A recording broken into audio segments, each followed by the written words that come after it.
but he hanged the chief baker, just as Joseph had said to them in his interpretation. The chief cupbearer, however, did not remember Joseph. He forgot him. And this passage is where Joseph had been in prison. The chief cupbearer and the chief baker had been accused of doing something. They got thrown in prison with Joseph because the king's prisoners were kept in a separate cell than the regular prisoners. They had dreams. Joseph interpreted their dreams, told them what their dreams were. And Joseph told them, when you all go to the official celebration and you get to speak to the king, tell the king about me. Please remember me when you have opportunity to speak to the king. Joseph interpreted their dreams, told them what the dreams were going to be. The chief cupbearer, the dream, the interpretation that Joseph gave him came true. His life was spared. Joseph had already told him that his life was going to be spared. And Joseph told him, when it is, remember me. The boy got blessed and forgot Joseph. Favoritism and favor will cause other people to forget you. Amen. Amen. You done did all that you know to do for them. You've been there for them through thick and thin. All right. They made you lose sleep, beating down your door or calling on your phone in the middle of the night with their stuff, with their mess. You saw them through it. You were faithful in your walk with God. You were faithful as a friend. You were faithful as a loved one. And as soon as the monkeys get up on their feet,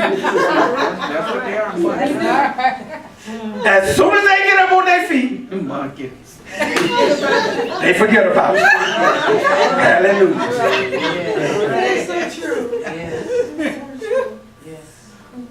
And folk will look at you like, well, you already blessed, or you already look like you're doing okay. I don't need to do anything for you because you don't look like you're in a bad way, like me. You don't complain like me. You don't whine like me. So you must be doing good, so I don't need to do nothing for you. That's just the way people are. Yes. Oh, yes. That's what happened with the cupbearer. Yes. We see Joseph being forgotten after he had been a blessing to his fellow prisoner. And I can imagine that that was probably the real breaking point for Joseph. I can imagine that all hope was just about gone. I can only imagine Joseph sitting in the prison, thinking back to the time that he was a little boy, because many years have passed now. He's been away from his family for many years now. He's an adult now.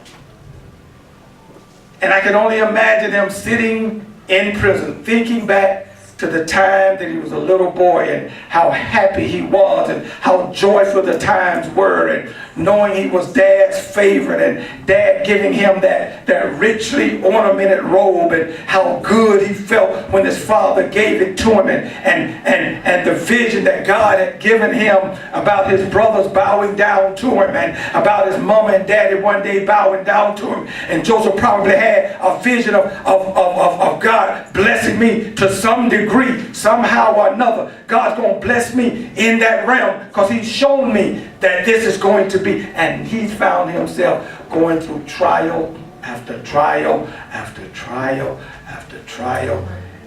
And I can imagine at this point he's probably like, you know what, maybe I miss God. My Lord. You know, maybe I ain't really blessed. Maybe I'm really cursed. I can imagine he started to do a self-evaluation right about now. What have I done to deserve all this trouble? Sometimes there's a curse when you are being blessed. Bow your heads. Father, we thank you for your word, that your word never returns to you void, but it accomplishes all that you intended it to accomplish. That your word be etched in our hearts and in our minds forever. In Jesus' name, amen and amen. Give God a hand clap of praise.